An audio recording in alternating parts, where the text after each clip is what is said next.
प्यारे बच्चों, उम्मीद है आप खैरियत से होंगे।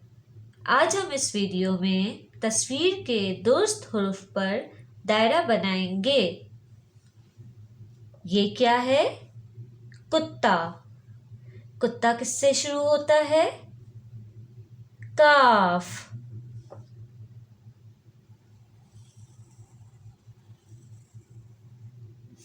ये क्या है? मेंढक। मेंढक किससे शुरू होता है? मीम।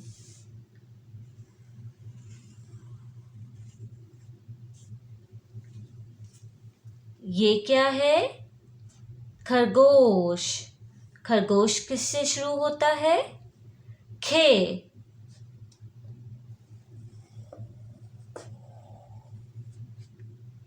ये क्या है? हाथी। हाथी किससे शुरू होता है? हे।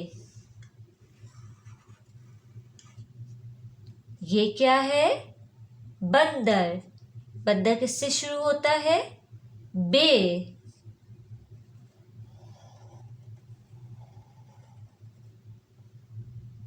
ये क्या है?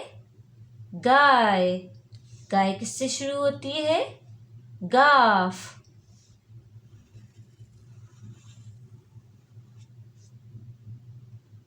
काफ से कुत्ता।